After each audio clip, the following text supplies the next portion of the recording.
Hello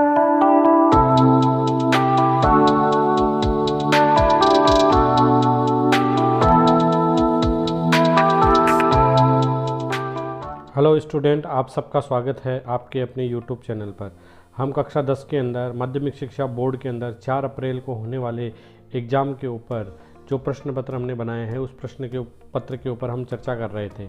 हमने इससे पहले 2 वीडियो के अंदर जो सेशन ए है उसके ऊपर अपन लोगों ने चर्चा की थी। आज अपन सेशन जो बी है उसके क्वेश्चन सेशन सी और डी के क्वेश्चन के ऊपर चर्चा करने वाले हैं विस्तार से।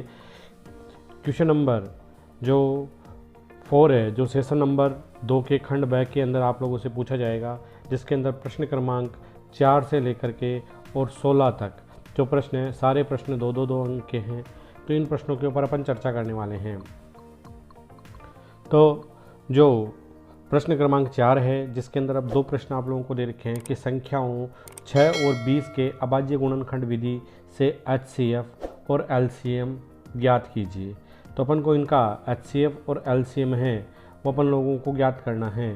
तो इनका HCF और LCM ज्ञात करने के लिए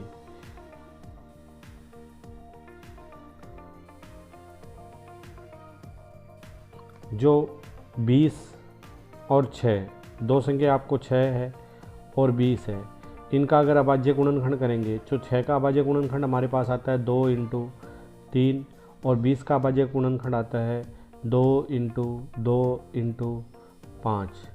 अब इनका अपन को HCF निकालना है। HCF वो संख्या होती है जो दोनों के अंदर कॉमन आती है। तो इसके अंदर 2 आ रहा है, इसमें भी 2 आ रहा है, तो इसका जो HCF होगा वो हमारे पास में 2 हो जाएगा। इसी प्रकार से इसका LCM अपन को ज्ञात करना है। तो LCM निकालने के लिए अपन को क्या करना पड़ेगा, जो अधिकतम घात होती है उन सबको इसमें ले जाता है। इसमें 2 एक बार आ रहा है और जो नीचे वाला है इसके अंदर 2 है वो 2 बार आ रहा है, 5 भी आ रहा है और ऊपर वाले में 3 भी आ रहा है। तो इसका HCF अगर अपन निकालेंगे तो इसका HCF जो LCM जो होगा वो 2 × 2 × 3 × 5 आ जाएगा। तो 2 × 2 अगर अपन हल करेंगे तो 4 आएगा हमारे पास में, 3 × 5 हल करेंगे तो 15 आएगा, 15 × 4 अपन हल करेंगे तो हमारे पास में 60 आंसर आ जाएगा। तो इसका जो आंसर होगा वो हमारे पास में 60 आ जाएगा। इस प्रकार से जो इसका क्वेश्चन नंबर 4 का दूसरा है कि बिना लंबी विभाजन प्रक्रिया के 7/8 परमेय संख्या का दशमलव प्रसार है वो अपन लोगों को लिखना है। किसका दशमलव प्रसार है वो अपन किस प्रकार से ज्ञात कर सकते हैं। तो इसका दशमलव प्रसार है वो अपन लोगों को ज्ञात करना है। जो दशमलव प्रसार अपन को किसका निकालना है, 17/8 है, इसका दशमलव प्रसार अपन को ज्ञात करना है। तो किसी का भी दशमलव प्रसार अगर अपन को लिखना है बिना लंबी विभाजन प्रक्रिया के, तो उसका ऊपर का जो पद होता है वो अंश होता है, नीचे का पद होता है जो हर होता है। तो हर के अभाज्य गुणनखंड अपन करते हैं। तो इसके अंदर जो हर के अभाज्य गुणनखंड अगर आप करोगे तो 8 के अभाज्य गुणनखंड 2 × 2 × 2 यानी 2 की घात 3 आता है। अब अगर किसी के भी हर का गुणनखंड है वो 2 की घात में या 5 की घात में आता है तो वो संख्या हमेशा क्या होती है, शांत परमेय संख्या होती है। और शांत परमेय संख्या होती है उसी का दशमलव प्रसार है वो ज्ञात करना होता है। तो इसका जो दशमलव प्रसार अपन आगे हल करेंगे तो हमारे पास में 17/2 की घात 3 है। अगर किसी का दशमलव प्रसार ज्ञात करना होता है तो उसके अंदर हर के अंदर 2 और 5 की जो घात है वो बराबर करनी होती है। तो इसमें हमें 2 की घात दे रखी है, 5 की घात दे नहीं रखी है। तो इसके अंश और हर को अपन 2 की घात कितनी है, 3 दे रखी है, तो हमारे पास में 5 की घात भी 3 होनी चाहिए। तो इसके अंश और हर को मैं क्या करता हूँ, 5 की घात 3 है उससे क्या कर देता हूँ, मल्टीप्लाई कर देता हूँ। अंश और हर दोनों को बराबर बराबर घातों से, तभी तो ये संख्या 17/8 के रूप में रहेगी। अब इसको अपन हल करते हैं इसके आगे। तो इसके अंदर अगर 17 है और 5 की घात 3 होती है वो 125 होता है, और बट्टे ये 2 की भी घात है और 5 है, इन दोनों की भी घात है। अगर इन दोनों के ऊपर समान घात है तो इनको मैं समान रूप से इस प्रकार से लिख सकता हूँ। और अब इसको आगे हल करते हैं कि 17 को 125 से अगर अपन मल्टीप्लाई करते हैं तो 17 को अगर 125 से अपन मल्टीप्लाई करेंगे तो 17 का 5 से मल्टीप्लाई किया तो 17 पंजे 85, हासिल के 8 होते हैं। 17 दूनी 34 और 2, 34 और 8 हमारे पास में 42 होते हैं। फिर हासिल के 4, 17 एकम 17, 17 और 4 21 होते हैं, बटे 2 और 5 आपस में मल्टीप्लाई करेंगे तो 10 हो जाएगा। हमारे पास में 10 आ जाएगा और 10 के ऊपर घात कितनी लगी हुई है, 3 लगी हुई है। इसका मतलब ये संख्या हमारे पास में क्या हो जाएगी, 2125 बट्टे 10 की घात 3 है, इसका मतलब 1000 है ये। तो अगर बट्टे में जो संख्या दे रखी है उसके अंदर जितने जीरो होते हैं ऊपर से उतने ही अंक गिन करके और दशमलव लगा दिया जाता है। तो नीचे 3 जीरो है तो ऊपर से 3 अंक गिन करके 1, 2 और 3 अंक गिन करके इसका दशमलव लगा देंगे तो इस संख्या को मैं कैसे लिख सकता हूँ, 2.125। इसका आंसर है वो हमारे पास में आ जाएगा। अब इसके बाद में जो क्वेश्चन नंबर है वो हमारे पास में दूसरा 5वां प्रश्न दे रखा है बी सेशन का कि एक द्विघात बहुपद ज्ञात कीजिए जिसके शून्यांकों का योग तथा गुणनफल क्रमशः -3 और 2 दे रखा है। तो इसके शून्यांकों का गुणनफल है वो अपन को क्या दे रखा है, -3 और 2 दिया हुआ है। तो -3 और 2 दे रखा है तो अपन को क्या ज्ञात करना है, द्विघात बहुपद ज्ञात करना है। और द्विघात बहुपद ज्ञात करने के लिए हमें क्या करना पड़ेगा, एक फॉर्मूला है वो इसके अंदर काम आता है, जिस फॉर्मूले को x की स्क्वायर माइनस x शून्यांकों का योग प्लस शून्यांकों का गुणनफल होता है।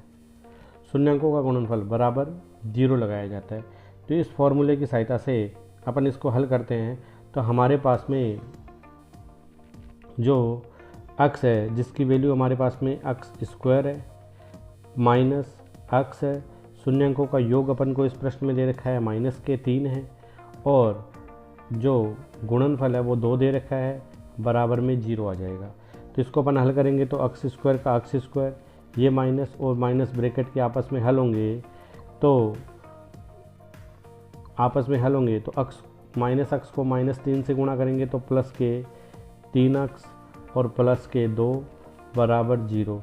तो इसका एक द्विपद हमारे पास में द्विघात बहुपद क्या बन जाएगा, x स्क्वायर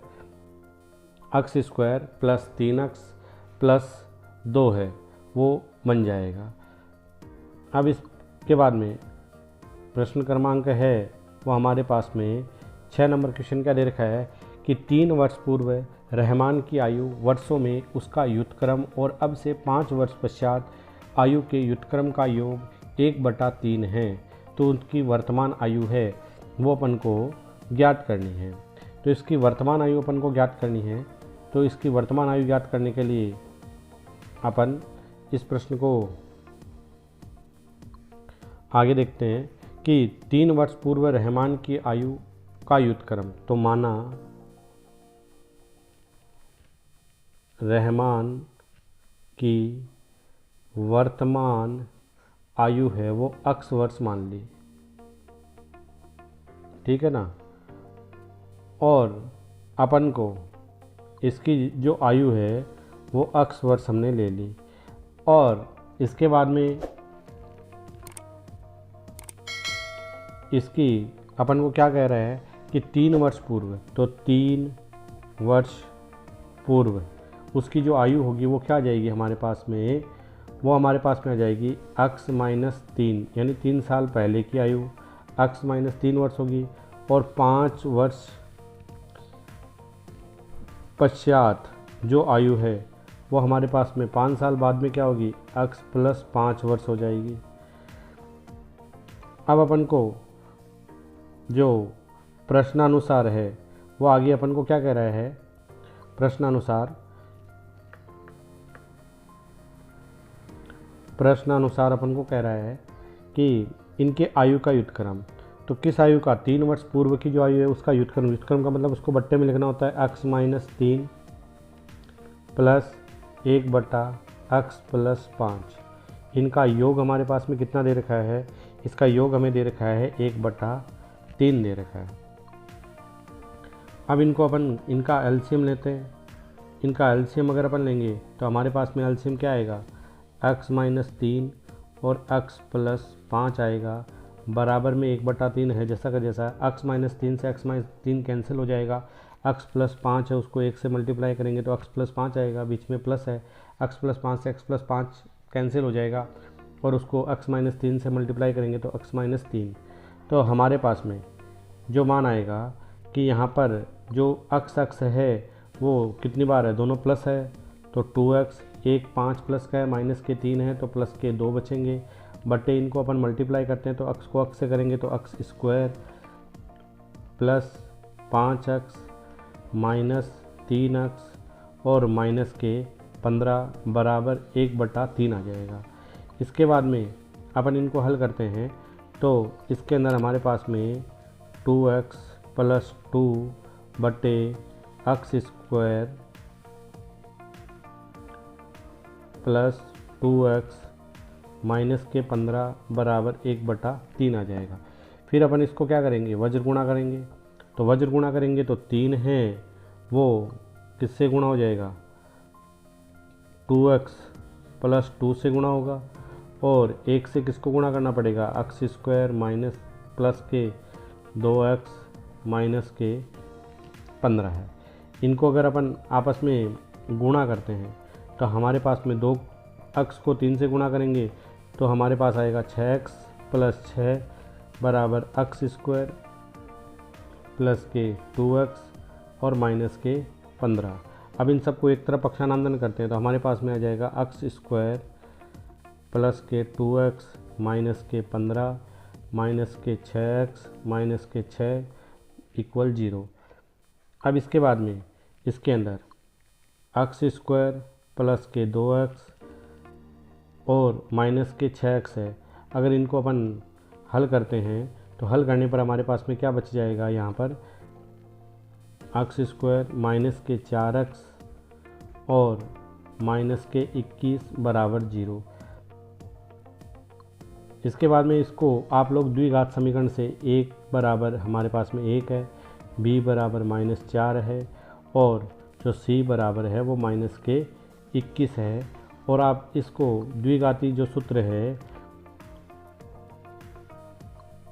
जिसकी x बराबर -b प्लस माइनस रूट में b स्क्वायर माइनस 4ac बटा 2a, इससे हल करके और इसके आंसर को कमेंट बॉक्स में सेंड कीजिए और इसका आंसर है वो आप लोग हमें बताइए।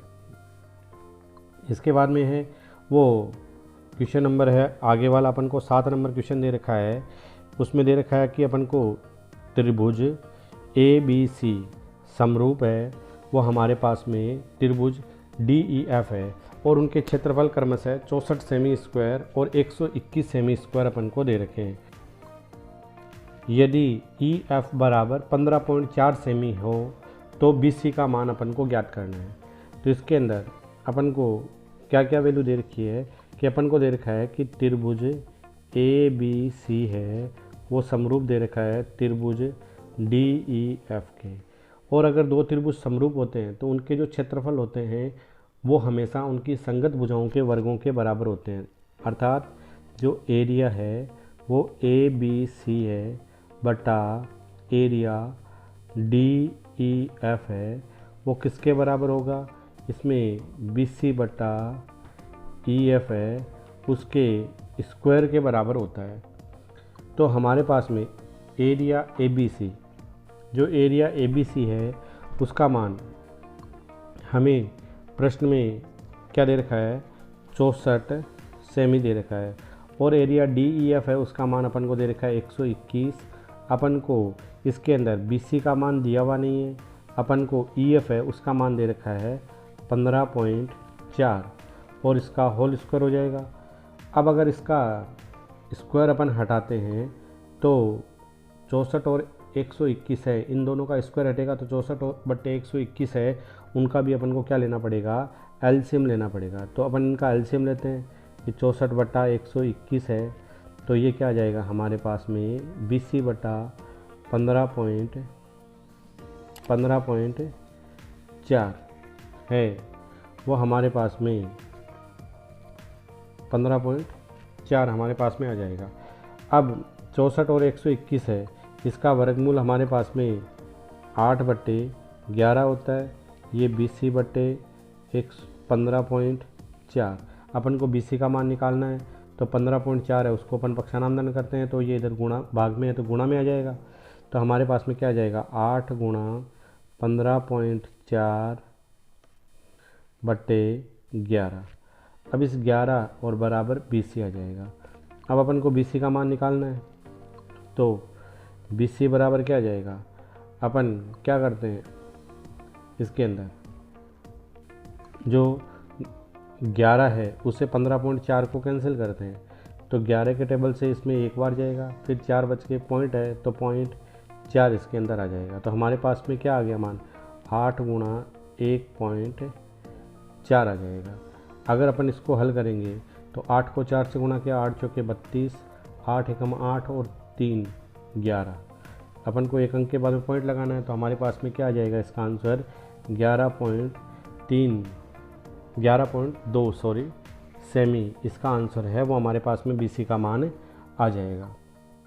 अब अपन इसके आगे जो क्वेश्चन नंबर है वो 6 अपन को दे रखा है। क्वेश्चन नंबर 6 के अंदर अपन को दिया हुआ है कि यदि बिंदु A जिसका निर्देशांक अपन को क्या दे रखा है, जिसका निर्देशांक अपन को दिया हुआ है इसके अंदर जो 6 नंबर क्वेश्चन है, जिसका निर्देशांक है कि A बिंदु है जिसका निर्देशांक 6 और 1 है, और B है जिसका निर्देशांक अपन को दे रखा है 8 और 2 है, C है जिसका निर्देशांक अपन को दे रखा है 9 और 4 है, और D है जिसका निर्देशांक अपन को दे रखा है P और 3 है। एक समांतर चतुर्भुज के शीर्ष है, तो इसी क्रम में हो तो P का मान अपन को निकालना है।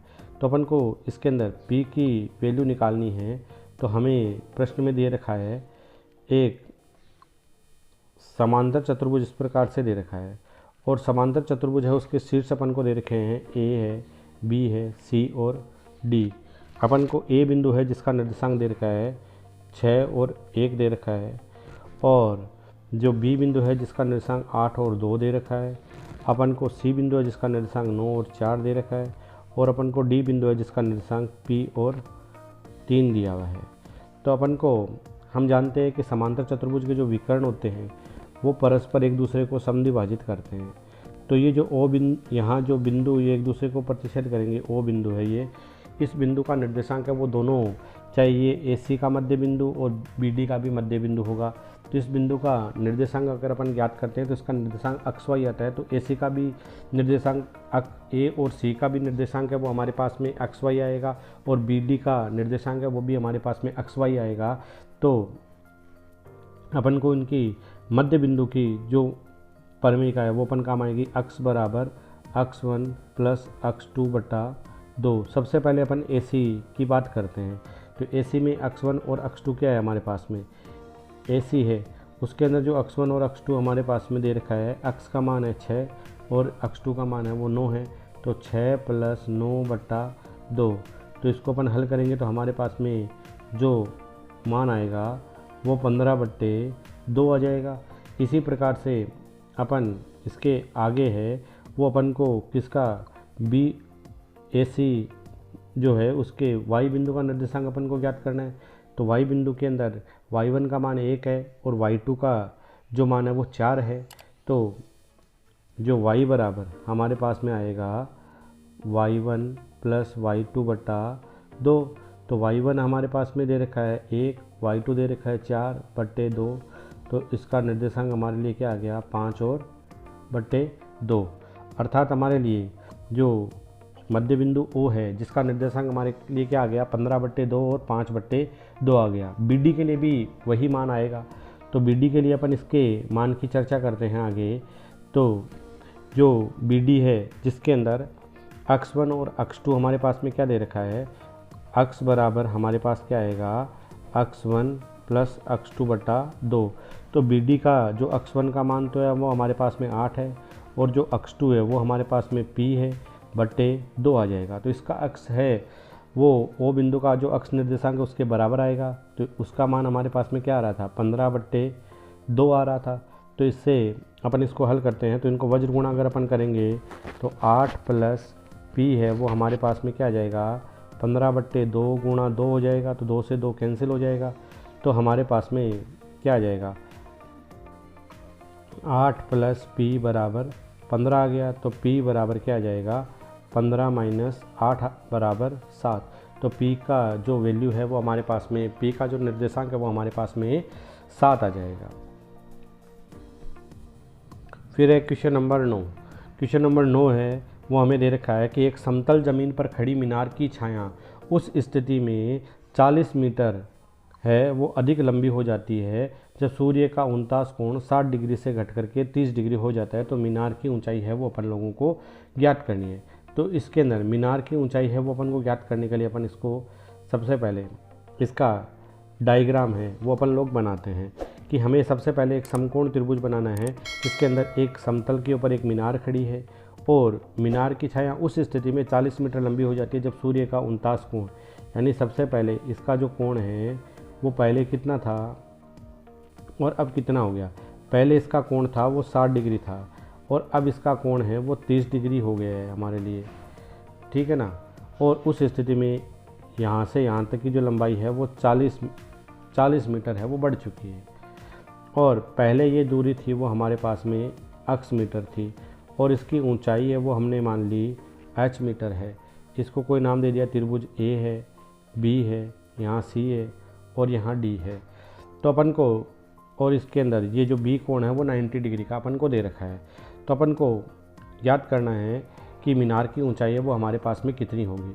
तो इसके अंदर सबसे पहले है वो अपन एक त्रिभुज लेते हैं ABC, ये इतना एक समकोण त्रिभुज है जिसमें थीटा कोण है वो हमारे पास में 60 डिग्री दे रखा है। तो त्रिभुज ABC में है वो अपन को लंब बटे आधार tan थीटा है और लंब का मान अपन को दे रखा है h है, आधार अपन को दे रखा है अक्ष है और बराबर tan 60 डिग्री दे रखा है। अब अपन को इसके अंदर h बटे अक्ष बराबर tan 60 का मान हमारे पास में होता है √3। तो h बराबर क्या आ जाएगा, √3 अक्ष आ जाएगा। इसको हमने दे दी कोई समीकरण 1 है। अब अपन क्या करते हैं, इसके अंदर पूरे त्रिभुज को लेते हैं, पूरे बड़े वाले त्रिभुज को ले लेते हैं, ABD हो जाएगा जिसके लिए थीटा कोण हमारे पास में 30 डिग्री है।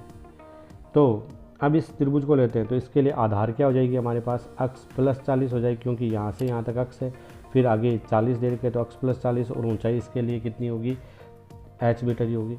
तो त्रिभुज ABD में इसमें भी लंब बटे आधार tan थीटा काम आएगा। लंब है इसके अंदर h, आधार हमारे पास में जो दे रखा है वो दे रखा है अक्ष प्लस 40 और tan 30 डिग्री आ जाएगा। अब इसके अंदर h बटे अक्ष प्लस 40 और tan 30 का मान होता है 1/√3। इनको अपन वज्र गुणा करते हैं तो √3 h किसके बराबर आ जाएगा, अक्ष प्लस 40 के बराबर आ जाएगा। अब हमने इसको समीकरण दे दी 2 नंबर है ये।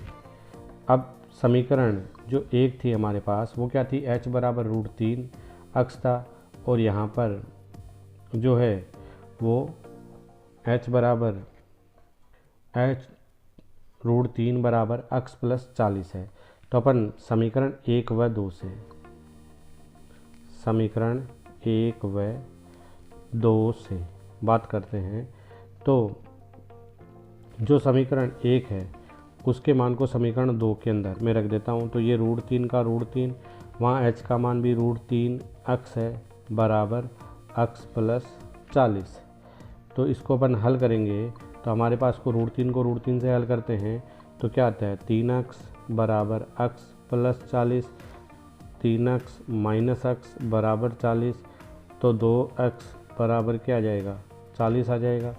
अब अपन इसके अंदर अक्ष की वैल्यू निकालते हैं तो अक्स बराबर 40/2 आ जाएगा। तो अक्स बराबर हमारे पास में क्या आ गई, 20 मीटर की दूरी है। लेकिन अपन को इसमें क्या पूछा है, अपन को पूछा है मीनार की ऊंचाई। तो मीनार की जो ऊंचाई है वो हमारे पास में समीकरण 1 में हमें क्या दे रखा है, समीकरण 1 में हमें दे रखा है कि h बराबर √3। तो इस समीकरण 1 के अंदर मैं क्या करता हूँ, उसके मान को इनपुट कर देता हूँ। तो समीकरण 1 में h का मान हमारे पास में, x का मान कितना आया है, 20 आया है। तो मीनार की जो ऊंचाई है वो अपन को क्या दे रखी है, वो दे रखी है √3, x दे रखी है h बराबर समीकरण 1 में। तो इसके अंदर अपन इसके मान को इनपुट करते हैं तो h बराबर हमारे पास क्या आ जाएगा, √3, x की वैल्यू 20 आ गई। तो हमारे पास 20√3 मीटर आ जाएगी। अगर अपन को प्रश्न में √3 का मान दे रखा है तो √3 का मान है वो 1.732 होता है। उससे मल्टीप्लाई करके भी आप लोग लिख सकते हैं अगर दिया हुआ होता है तो प्रश्न में 4, 6, 14, 2 और 1 3 और 3 अंकों के बाद में पॉइंट है तो हमारे पास 34.64 मीटर इसका आंसर आ जाएगा। तो आप 20√3 आंसर भी सही है, 34.64 वो भी इसका आंसर है, वो सही आंसर होगा।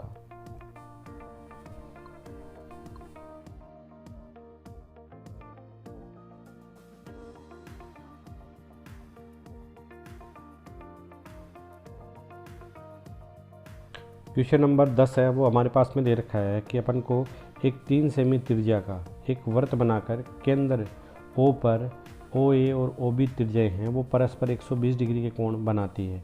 तो इसकी रचना कर A व B के स्पर्श रेखाएं खींचिए और मापिए और ये बताइए कि दोनों स्पर्श रेखाएं कितना कोण बनाती है। तो ये प्रश्न है वो आप लोगों का प्रश्नमाला है वो 11 से है और इसमें आप लोगों को डायग्राम बना करके दिखाना है। तो इसका डायग्राम बना करके आप कमेंट बॉक्स के अंदर उसको सेंड कीजिए कि उसके आंसर है वो स्पर्श रेखाओं के कितने आएंगे और ये कितने कोण के ऊपर झुकी हुई होगी। इसका आंसर है वो आप लोगों को कमेंट बॉक्स में सेंड करके है वो मेरे को बताना है। अब है वो क्वेश्चन नंबर है 11। इसमें दे रखा है कि त्रिज्या 4 सेमी वाले एक त्रिज्यखंड का क्षेत्रफल ज्ञात कीजिए जिसका थीटा कोण है वो 30 डिग्री है और साथ ही दीर्घ त्रिज्यखंड का क्षेत्रफल भी ज्ञात करना है जिसके अंदर पाई का मान अपन को दे रखा है 3.14 है। तो अपन इस प्रश्न को हल करते हैं कि हमें क्या दे रखा है, हमें दे रखा है कि r का मान दे रखा है वो 4 सेमी दे रखा है और जो थीटा कोण है वो अपन को इसके अंदर 30 डिग्री दे रखा है। अपन को इसके अंदर त्रिज्यखंड का क्षेत्रफल हमारे पास में क्या होता है, पाई r² थीटा बटे 360 होता है। अपन को पाई की वैल्यू इसके अंदर क्या रखनी है, पाई की वैल्यू है वो अपन को 3.14 रखनी है। r का मान है वो हमारे पास में 4 गुणा 4 है। थीटा का मान है वो हमारे पास में 30 डिग्री है बट्टे 360। तो 1 0 से 1 0 कैंसिल हो जाएगा और ये 4 के पाड़े से 9 चौके 36 होते हैं और ये 3 के पाड़े से 3 बार कैंसिल होगा, ये 3 से 3 कट जाएगा। तो हमारे पास में जो मान आएगा अब वो हमारे पास में आ गया कि 3.14 गुणा 4 बट्टे 3। इनको अपन हल करते हैं तो हल करेंगे तो 4 चौके 16, 4 1 5 और 4 फिर पॉइंट आ जाएगा, फिर 4 3 12 बट्टे 3। अब अपन इसको डिवाइड करते हैं तो डिवाइड करने पर हमारे पास में क्या मान आएगा, 4 बार फिर पॉइंट आ जाएगा, फिर 3 एकम 3, फिर 2 शेषफल, फिर 6, फिर 8 3 24, फिर 2 शेषफल रह गए, फिर भाग है वो लगभग 6 बार जाएगा।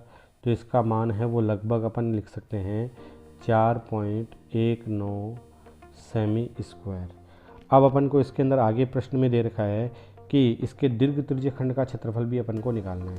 तो अगर अपन को लघु त्रिज्यखंड जो त्रिज्यखंड है उसका क्षेत्रफल हमारे पास में आ गया है तो अपन दीर्घ त्रिज्यखंड का जो क्षेत्रफल है कि दीर्घ त्रिज्यखंड का जो क्षेत्रफल होगा वो मैं क्या कर सकता हूँ, अगर पूरे वृत्त के क्षेत्रफल में से लघु त्रिज्य खंड का क्षेत्रफल घटा देते हैं तो हमारे पास में क्या आ जाएगा, दीर्घ त्रिज्य खंड का क्षेत्रफल आ जाएगा। तो वृत्त का क्षेत्रफल अपन निकालते हैं तो पाई का मान तो 3.14 है और ये 4 का स्क्वायर हो जाएगा, माइनस लघु त्रिज्य खंड का क्षेत्रफल हमारे पास में क्या आया था, 4.19 आया था। तो इसको अपन हल करते हैं तो 3.14 गुणा 16 माइनस 4.19। अब हमारे पास में इसको मल्टीप्लाई करेंगे, इसको मल्टीप्लाई अपन करते हैं तो हमारे पास में 16 चौके 64, 16 और 6 22, फिर पॉइंट और 16 × 48 और 2 50 माइनस 4.19। अब इसको अपन को माइनस करना है तो 14 में से 9 गए है, वो हमारे पास में शेषफल रह गए 5, फिर 1 में से गया 0, फिर पॉइंट, फिर 0 में से 4 नहीं करते तो 10 में से 4 गए 6 और 4, हमारे पास में 46.05 सेमी स्क्वायर है, वो दीर्घ त्रिज्य खंड का क्षेत्रफल आ जाएगा।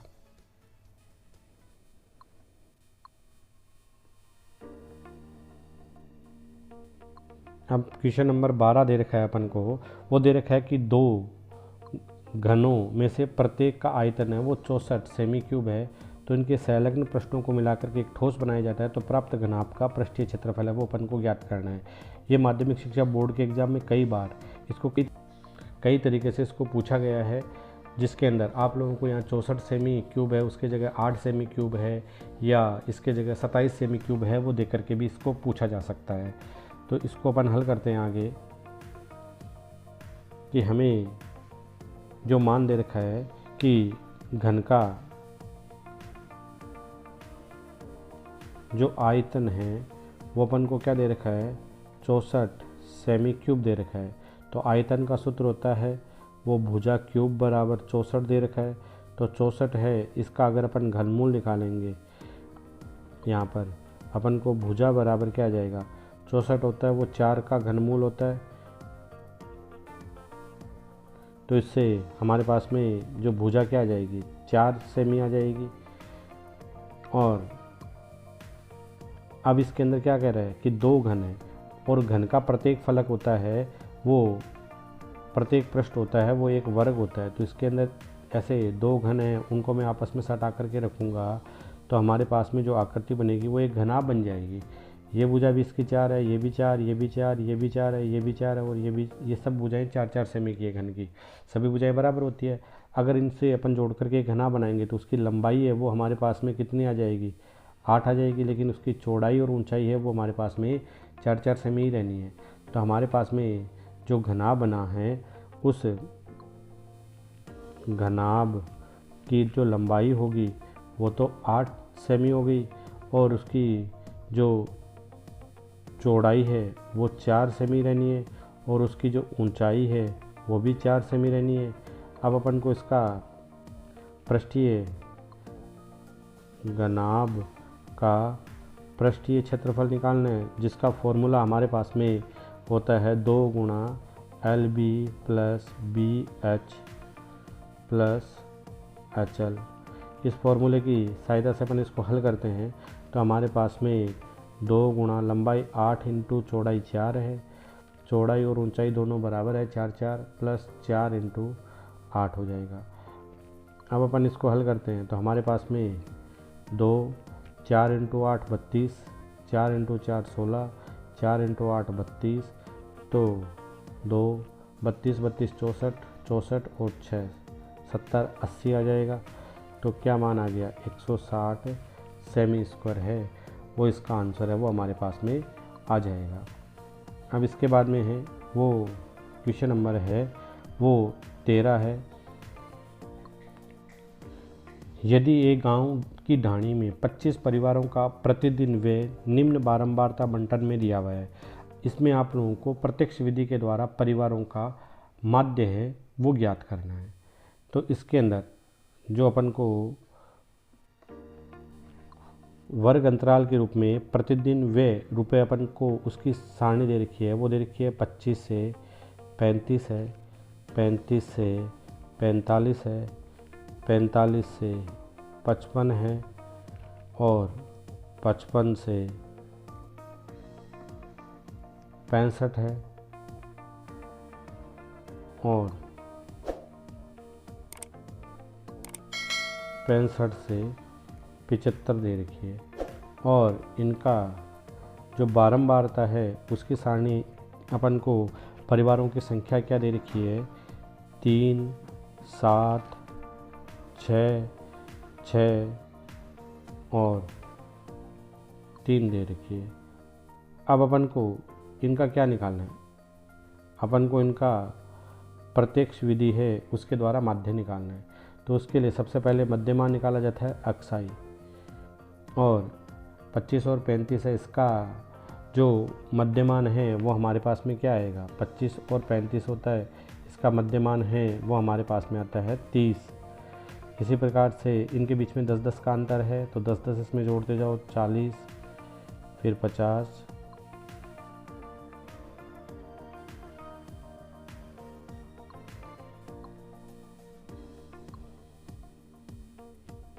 फिर इसके अंदर आ जाएगा 60 और यहाँ आ जाएगा 70। अब इनको अपन को किस विधि से हल करने के लिए बोल रहा है, अपन को कह रहा है प्रत्यक्ष विधि से हल करो। तो प्रत्यक्ष विधि के हल करते हैं तो ये f होती है ये x होती है, इन दोनों का गुणनफल होता है fx। तो 30 को 3 से मल्टीप्लाई करेंगे तो हमारे पास में आएगा 90, 7 को 40 से गुण करेंगे तो हमारे पास में आएगा 280, 6 को 50 से गुणा करेंगे तो हमारे पास में आएगा 300, फिर 6 को 60 से मल्टीप्लाई करेंगे तो हमारे पास आएगा 360 और 7 को 3 से 70 को 3 से करेंगे तो आएगा 210। अब अपन को इनका योग करना है। योग करने के लिए हमारे पास में जो मान है कि 0 0 0 0 0 दे रखा है सब में, तो इनमें सिग्मा fx का जो मान आएगा वो आएगा 0, फिर 1 और 6 7 होते हैं, 7 और 8 15, तो 15 का 5 आ जाएगा, हासिल का 1 हो जाएगा। फिर अपन इसको अंदर जोड़ते हैं, एक सेकंड इसमें मिस्टेक हो गई है कुछ, एक बार वापस अपन टोटल करते हैं इसकी कि 0 0 0 0 होगा, 0 आ जाएगा। फिर 9 और 8 17, 17 और 6 23 और 1 24, तो हमारे पास में 24 आ गया। फिर हासिल के आगे 2 और 2 4, 4 3 7, 7 और 3 10, 10 और 2 12 होते हैं,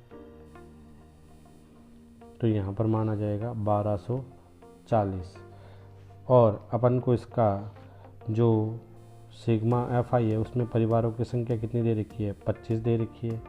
तो अपन को इसका क्या निकालना है, प्रत्यक्ष विधि से माध्य निकालना है। तो प्रत्यक्ष विधि से माध्य निकालने का फॉर्मूला होता है x बार बराबर सिग्मा fi xi बट्टा सिग्मा fi। तो इसका मान दे रखा है 1240 बट्टे 25।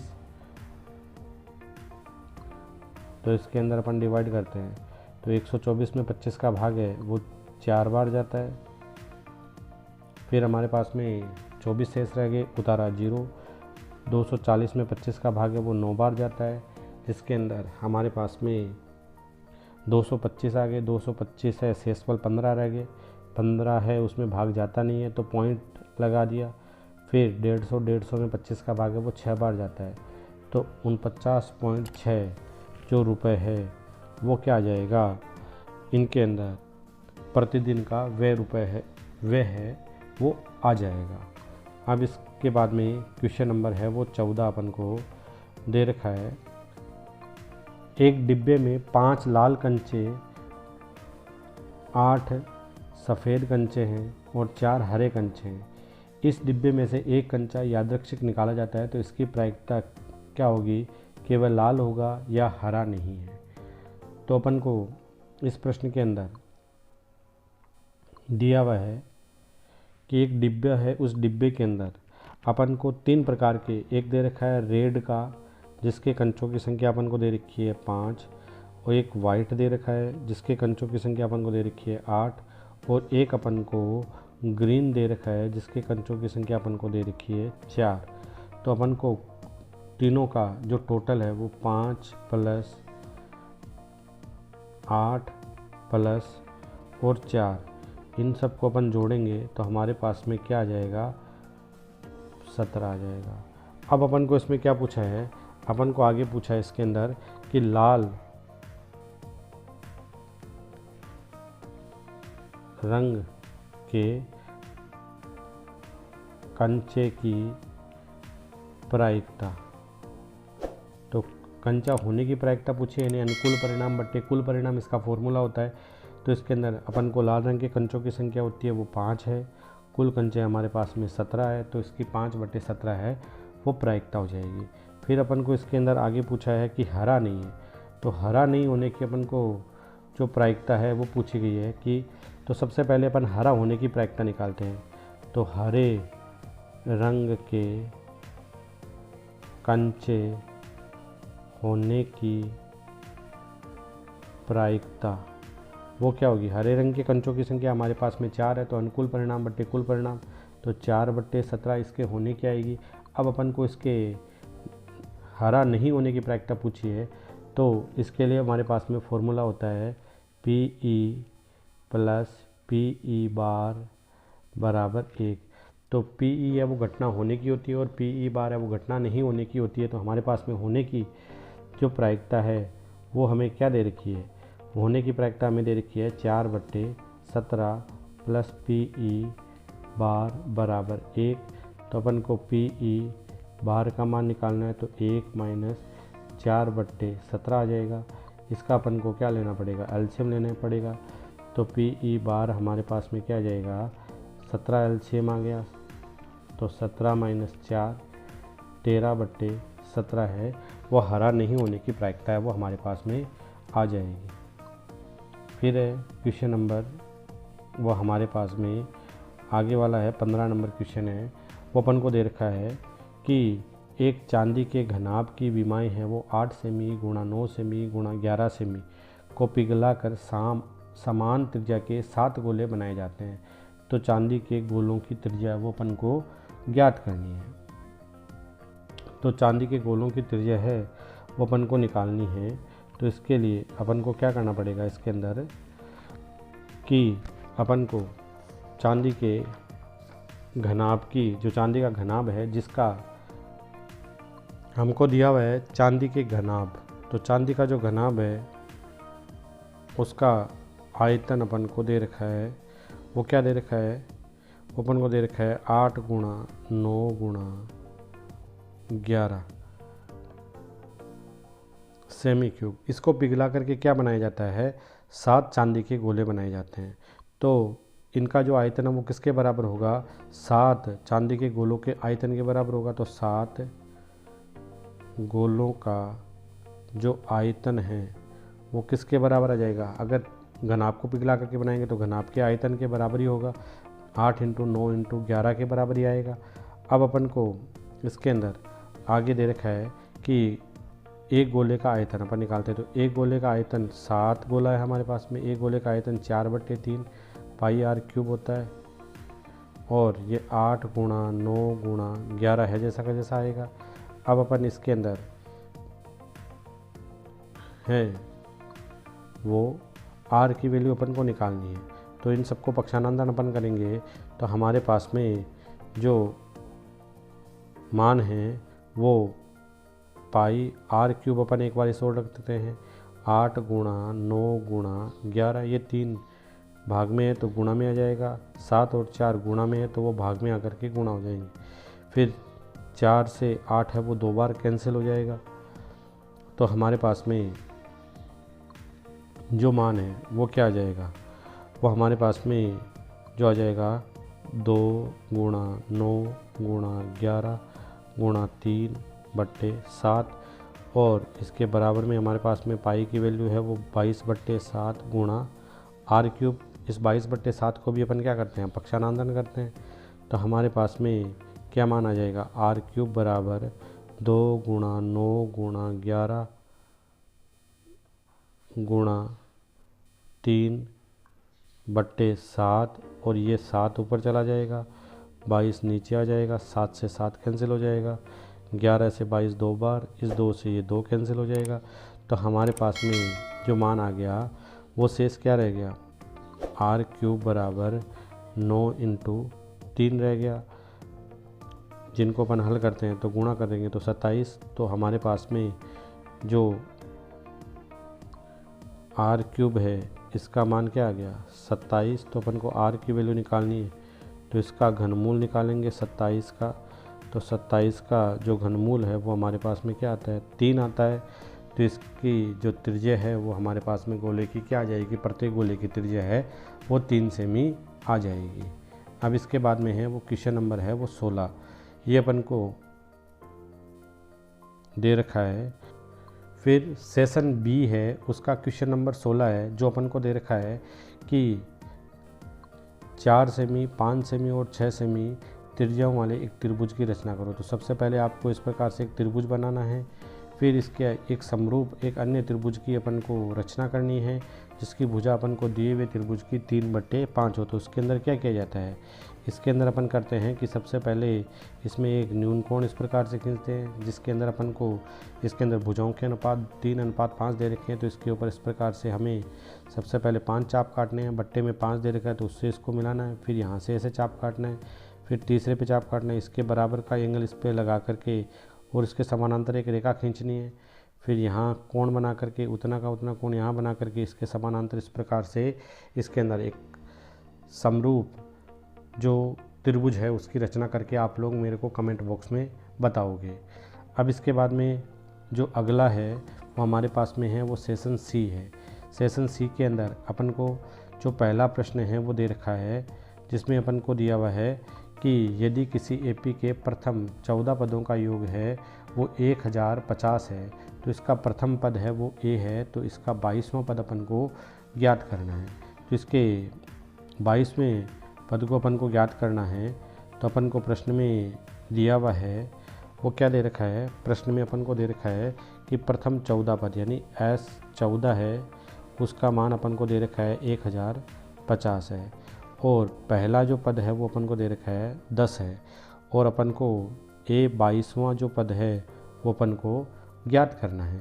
तो इसके अंदर अपन फॉर्मूला है वो Sn का फॉर्मूला लगाते हैं। Sn का जो फॉर्मूला होता है Sn बराबर n/2 और a 2a प्लस n-1d होता है। इस फॉर्मूले की सहायता से अपन इसको हल करते हैं तो हमारे पास Sn का मान क्या दे रखा है 1050 दे रखा है, n का मान अपन को 14 दिया हुआ है बट्टे 2 a का मान 10 दे रखा है, फिर n का मान 14 माइनस 1 और d अपन को दिया हुआ नहीं है। तो यहाँ पर 1050 का 1050 14 में 2 का भाग लेते हैं तो 7, 2 × 10 20 होते हैं, 14 में से गया तो 13 डी आ जाएगा। फिर अपन को यहाँ 7 है वो गुणा में है तो इस ओर आएगा तो डिवाइड हो जाएगा तो 20 + 13 डी आ जाएगा। अब अपन इसको डिवाइड करते हैं तो 7 एकम 7, 3 बच गए, 7 पंजे 35, 150। फिर इसके अंदर 20 को कोई पक्षानंदन कर देते हैं अपन तो इस ओर आएंगे तो ये प्लस के तो इस ओर आएगा तो माइनस का 20 बराबर 13 डी आ जाएगा हमारे पास। अब इसके अंदर 150 में से 20 घटेंगे तो हमारे पास 130 रहते हैं बट्टा 13, तो डी का मान हमारे पास में क्या आ जाएगा 10 आ जाएगा। अब अपन को इसके अंदर प्रश्न में पूछा है कि अपन को कौन सा 22वां पद अपन को निकालना है। तो a 22 का जो हमारे पास में फॉर्मूला होता है a + 21d होता है। a का मान अपन को दे रखा है 10 है और 21 का 21, d का मान भी हमारे पास में 10 आया तो 10 + 210। तो हमारे पास में जो वैल्यू आएगी इसकी वो कितनी आ जाएगी 220 आ जाएगी। हमारे पास में इसका जो मान आएगा वो कितना आ जाएगा 220 आ जाएगा। तो 22वां पद है वो हमारे पास में क्या आएगा 220 आ जाएगा। अब अपन को क्वेश्चन नंबर है वो 18वां है कि वह अनुपात ज्ञात कीजिए जिसमें बिंदुओं ए और बी को मिलाने वाले रेखाखंड अक्ष से विभाजित होता है और इस बिंदु के विभाजन बिंदु के निर्देशांक भी अपन को ज्ञात करने हैं। तो इसको अपन हल करते हैं आगे।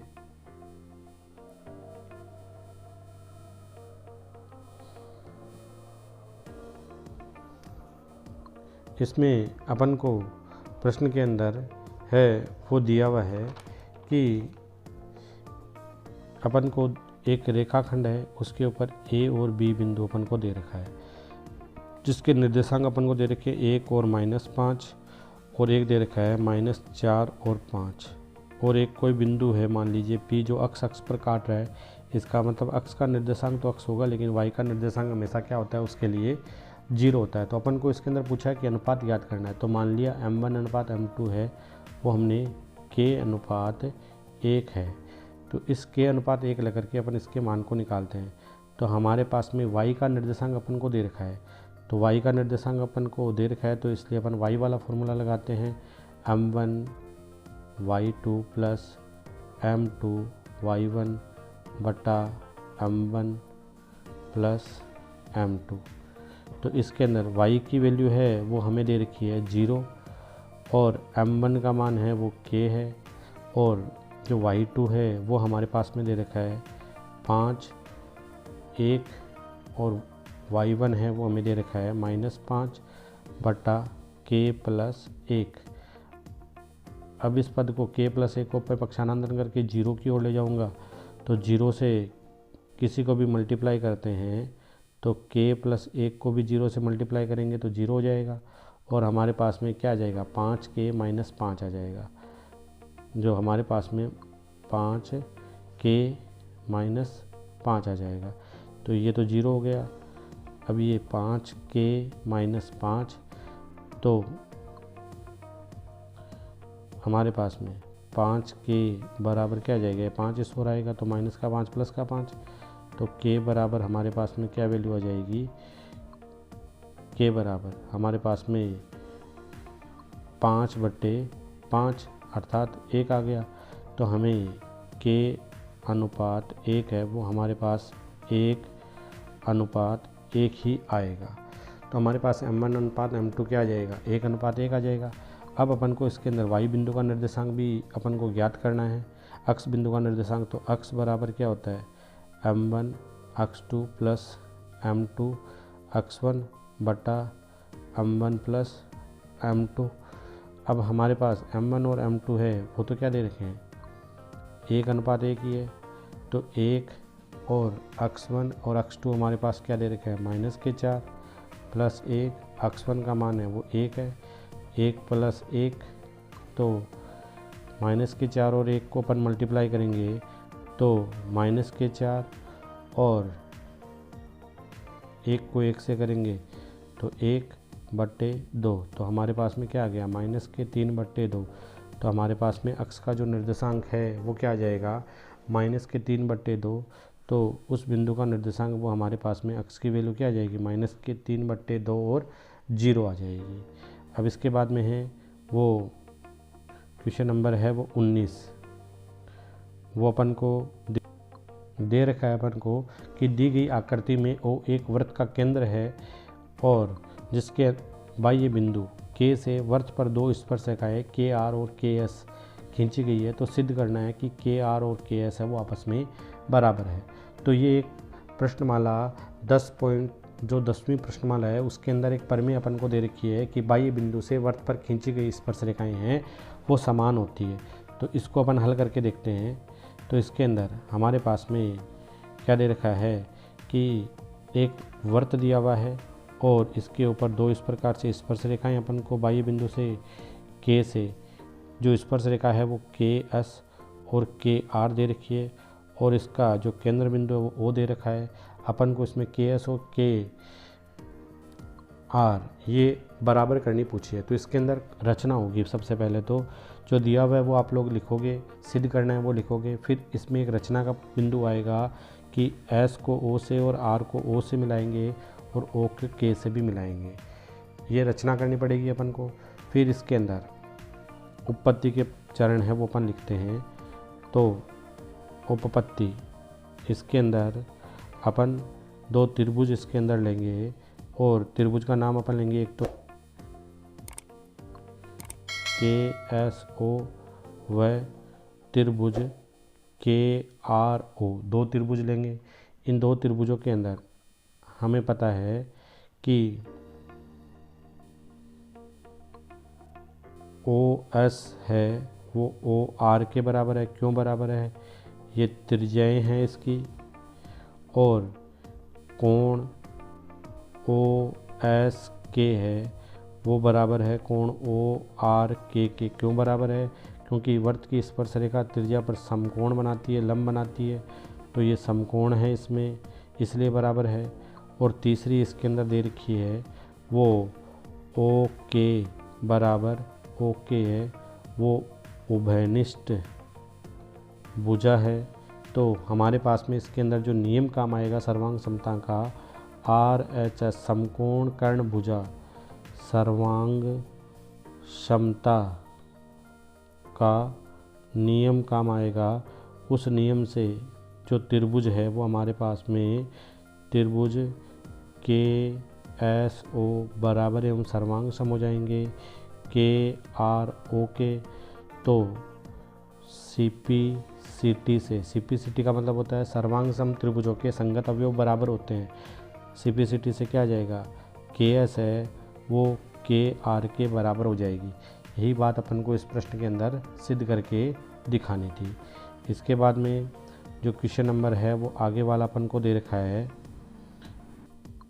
जो आगे वाला क्वेश्चन अपन को दिया हुआ है कि निम्न बंटन का बहुलक ज्ञात कीजिए, जिसका वर्ग अंतराल अपन को 0 से 20, 20 से 40, 40 से 60, 60 से 80, 80 से 100, 100 से 120 और बारंबारता 10, 35, 52, 61, 38 और 20 है। तो बहुलक होता है वो सबसे बड़ी बारंबारता का संगत वर्ग होता है। तो सबसे बड़ी बारंबारता इसमें क्या है, 61 है। तो हमारा जो बहुलक आएगा वो 60 से 80 के बीच में आएगा। इसको ज्ञात करने के लिए एक फॉर्मूला काम आता है इसके अंदर, जो फॉर्मूला है कि L plus F1 minus F0 बटा 2F1 minus F2 minus F0 गुणा H। इस फॉर्मूले की सहायता से आप लोग मेरे को इस प्रश्न का जो आंसर है वो देकर के बताएंगे। जो सबसे बड़ी बारंबारता होती है वो हमेशा F1 होती है, उसके ऊपर की F0, उसके नीचे की F2 और दोनों के बीच का जो अंतराल है वो H है, जिसका मान अपन को दे रखा है 20 है। और जो L होती है वो निम्नतम सीमा होती है, जिसका मान है वो यहाँ पर 60 है। इन मानों को आप उस फॉर्मूले में इनपुट करोगे, इनपुट करके इसका हल निकालोगे, उसका आंसर है वो कमेंट बॉक्स में आप लोगों को बताना।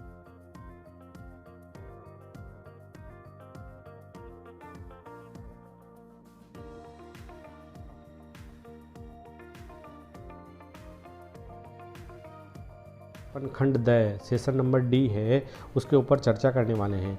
तो इसके अंदर क्वेश्चन नंबर जो D है उसके अंदर अपन को क्वेश्चन नंबर जो 21 है कि निम्न रैखिक समीकरण युग्मों को आलेखीय विधि के द्वारा अपन को हल करना है।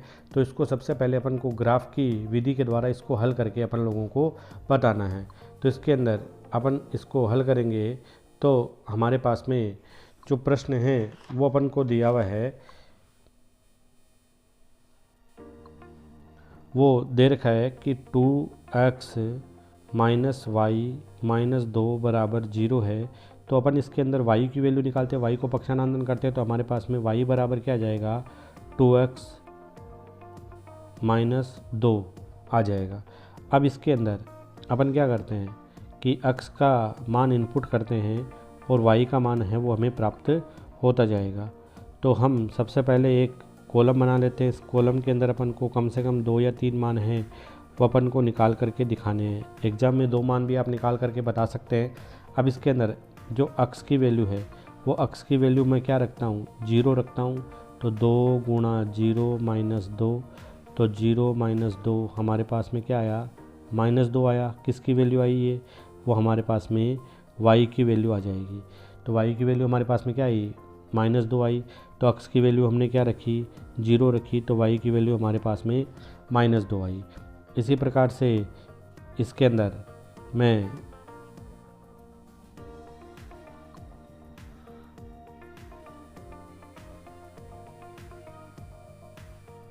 इसके अंदर है वो समीकरण के अंदर x बराबर 1 रखता हूँ तो 2 इंटू 1 माइनस 2, 2 माइनस 2, तो हमारे पास में क्या आया, 0 आया। तो अगर x का मान 1 रखेंगे तो y का मान हमारे पास में क्या आ जाएगा, 0 आ जाएगा। इसी प्रकार से इसके अंदर अगर हम सर्व समीकरण के अंदर y बराबर 2x माइनस 2 है तो इसमें x की जगह मैंने 2 रख दिया तो हमें 2 इंटू 2 4 माइनस 2, y की वैल्यू हमें क्या आ गई, 2 आ गई। तो हमने x की वैल्यू 2 रखी तो y की वैल्यू हमारे पास में क्या आ गई, 2 आ गई। इसी प्रकार से इसकी जो समीकरण नंबर 2 है वो अपन को दे रखी है कि 4x माइनस वाई बराबर 4। तो y बराबर क्या हो सकता है, 4x माइनस 4, ये 4 इस ओर आ जाएगा, y इस ओर आएगा। इसके अंदर भी अपन इनके मान को हल करने के लिए एक बॉक्स बनाते हैं। उस बॉक्स के अंदर x और y के मान को इनपुट करेंगे। इसमें y बराबर है वो 4x माइनस 4 है। अगर मैं इसके अंदर x की वैल्यू है वो 0 लेता हूँ तो 0 माइनस 4, तो हमारे पास माइनस 4 आ जाएगा। अगर x की वैल्यू 0 ली तो y की वैल्यू जो है वो माइनस 4 आई। इसी प्रकार से अगर y बराबर 4x माइनस 4 है और x की वैल्यू मैं 1 लेता हूँ तो y की जो वैल्यू है वो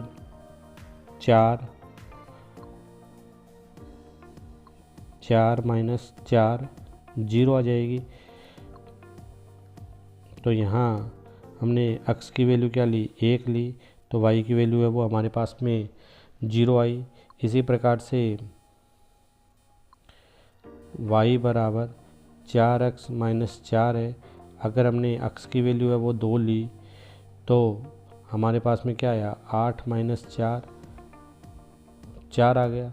तो हमने जो x की वैल्यू है वो हमने 2 ली है तो y की वैल्यू हमारे को 4 प्राप्त होगी। इन दोनों वैल्यू के मान को अपन क्या करते हैं, ग्राफ में इनपुट करके उनके मानों को हल करते हैं। तो ग्राफ में इनपुट करने के लिए हमें ग्राफ के अंदर इसको निरूपित करके दिखाना है। तो ग्राफ में निरूपित करने के लिए अपन को इनकी वैल्यू है वो ग्राफ में लिख के दिखानी पड़ेगी। अब अपन इसको ग्राफ में हल करते हैं। तो ग्राफ में इसको हल करने के लिए सबसे पहले 2 एक्सिस अपन को इसके अंदर ऐसे प्रकार से खींच के इनपुट करने हैं। अब इसके अंदर अपन को सबसे पहले अपन इसको मान लेते हैं वो एक ग्राफ है। इसके अंदर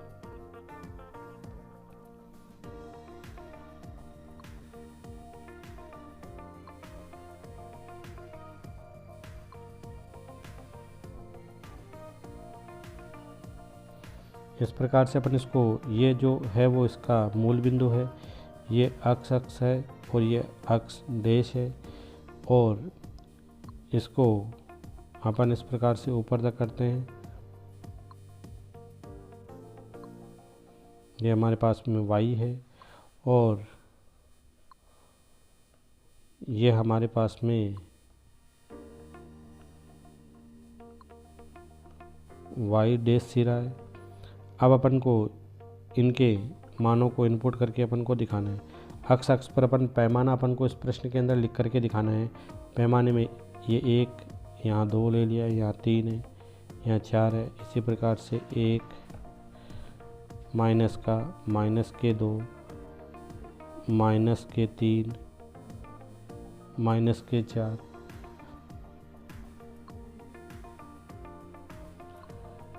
यहाँ प्लस का 1 है, ये 2 है, ये 3 है, यहाँ ऐसे मैंने मान लिया 4 है। इसी प्रकार से यहाँ ले लिया माइनस का 1 है, यहाँ माइनस के 2 है, यहाँ माइनस का 3 है, और यहाँ ले लिया वो -4 है। अब अपन को इसको ग्राफ के अंदर निरूपित करके दिखाना है कि हमारे पास में जो पहला मान आया था जो समीकरण में वो 0 और -2 आया था, तो x का मान 0 है, y का मान क्या दिखाना है अपन को -2 लेकर के दिखाना है। तो y की जो वैल्यू है वो -2 अपन को बतानी है। तो y की वैल्यू -2 है, वो इस बिंदु के ऊपर आएगी। इसी प्रकार से हमारे पास में 1 और 0 लेना है, तो 1 और 0 है वो हमारे पास में है, वो 1 और 0 इस बिंदु पर आएगा। x का मान 1 है, y का मान, और इस प्रकार से अपन को जो तीसरा मान लेना है वो अपन को लेना है x का मान 2, y का मान 2, वो हमारे पास में इस बिंदु पे आएगा। अब अगर अपन इन तीनों बिंदुओं को एकदम सीधी रेखा में इस प्रकार से अगर मिलाना चाहेंगे तो हमारे पास एकदम सीधी रेखा आनी चाहिए इन सब की, ठीक है ना। अगर सीधी रेखा नहीं आएगी तो हमारा ग्राफ है वो गलत हो जाएगा। इसी प्रकार से जो दूसरी समीकरण थी उसको हमने हल किया था, तो x की वैल्यू है वो हमारे पास में 0, y की वैल्यू है वो हमारे पास में -4 थी। तो x की वैल्यू 0, y की वैल्यू है वो -4 इस बिंदु पे आती है। इसी प्रकार से x की वैल्यू 1 और y की वैल्यू 0 है, वो हमारे पास इसी बिंदु पर वापस आएगी।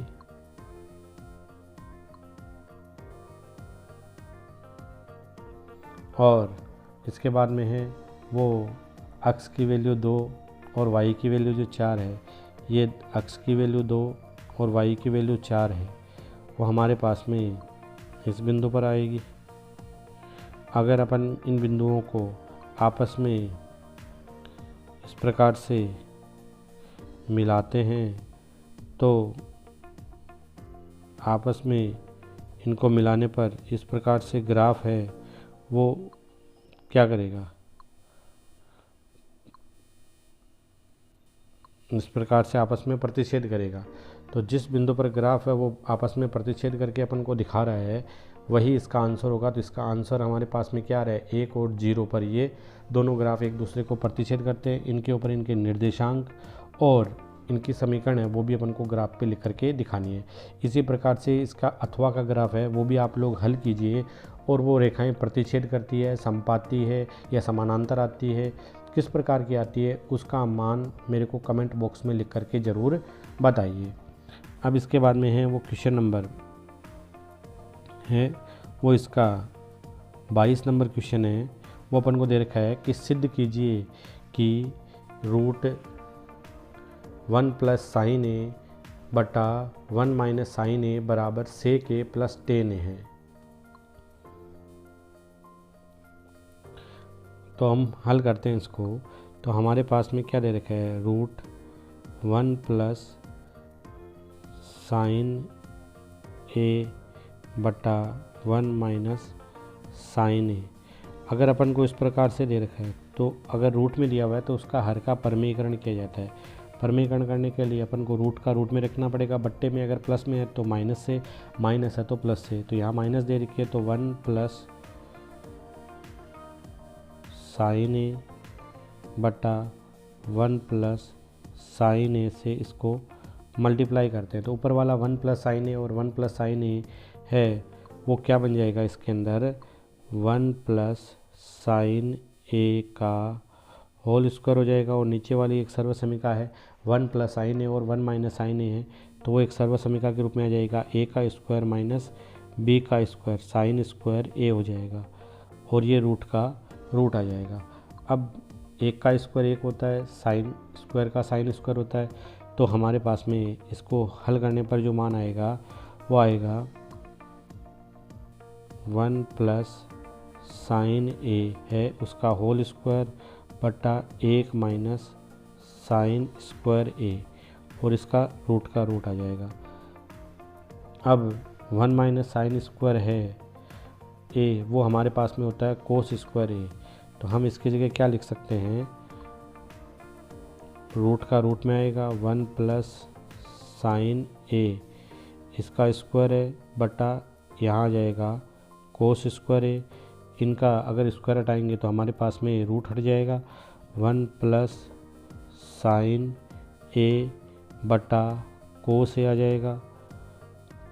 आपको इसके बराबर में ये सिद्ध करना भी है, वो पूछा जा सकता है। इस स्टेप को अपन आगे इस प्रकार से लिख सकते हैं कि 1 बटा कोस ए प्लस साइन ए बटा कोस ए। इसको अगर अपन हल करेंगे तो इसका लघुत्तम कोस ए आएगा, तो 1 प्लस साइन ए बटा कोस ए हो सकता है। और 1 बटा जो कोस ए है वो हमारे पास में क्या होता है, वो हमारे पास होता है सेक ए, और 1 साइन ए बटा कोस ए वो हमारे पास में होता है टेन ए। तो हमें इसके बराबर में सेक ए प्लस टेन ए ही सिद्ध करके दिखाना है। ये हमारे पास में 22वें का पहला था। अब अपन क्वेश्चन नंबर 22 है, उसका जो पहले का दूसरा अपन को दे रखा है वो अपन को दे रखा है कि यदि 3 कोट ए बराबर 4 हो तो 1 माइनस 10 ए का स्क्वायर बटा 1 प्लस 10 स्क्वायर ए का मान हमें ज्ञात करना है। इसको अपन हल करते हैं आगे कि हमें दे रखा है कि 3 कोट ए बराबर 4 है, तो कोट ए बराबर हमारे पास में क्या आ जाएगा, 4/3 आ जाएगा। अब जो टेन ए है वो किसके बराबर होता है, 1 बटा कोट ए के बराबर होता है। तो अपन इसके मान को, अगर टेन ए का मान अपन को चाहिए तो टेन ए बराबर क्या आ जाएगा, जो हमारे पास में 4/3 है तो कोट की जगह मैं 4/3 लिखूँगा, तो 3/4 इसका टेन ए का मान हमारे पास में आ जाएगा। इसके मान को मैं क्या करता हूँ, इसके प्रश्न में इनपुट करता हूँ। प्रश्न में हमें दे रखा है कि 1 माइनस 10 स्क्वायर ए बटा 1 प्लस 10 स्क्वायर ए की वैल्यू क्या होगी, तो 1 का 1 आएगा, माइनस 10 ए का मान हमारे पास में क्या आया था, 3/4 का स्क्वायर हो जाएगा। इसी प्रकार से 1 प्लस 3/4 का स्क्वायर। अब अपन इसको हल करेंगे तो हमारे पास में जो है वो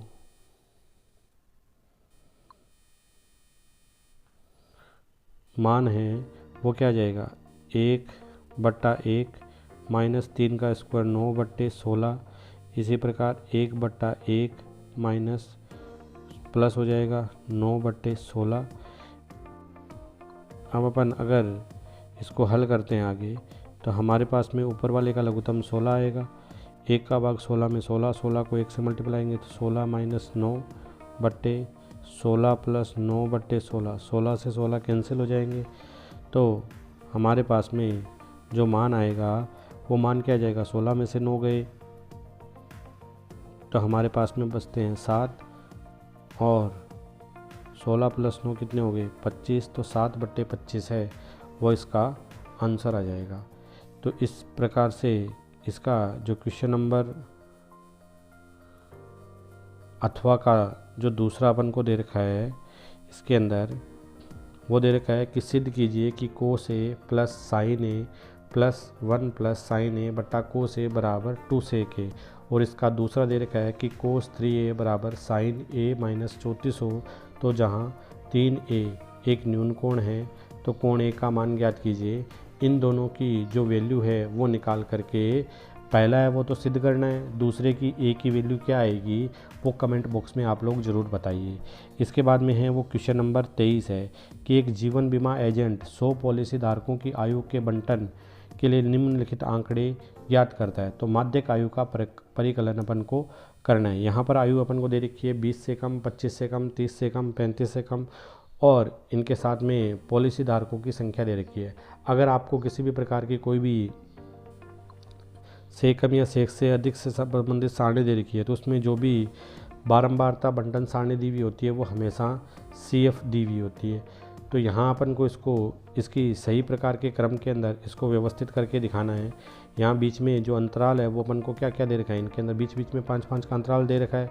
तो इसका जो वर्ग अंतराल होगा वो हमारे पास में क्या बन जाएगा, अब जो आयु बनेगी इसकी जगह हमारे पास में क्या आ जाएगा, ये 15 से 20 हो जाएगी, ये 20 से 25 हो जाएगी, यहाँ पर ये 25 से 30 हो जाएगी। इस प्रकार से, और इसी प्रकार से जो यहाँ पर सी एफ दे रखी है उससे एफ बनाएंगे।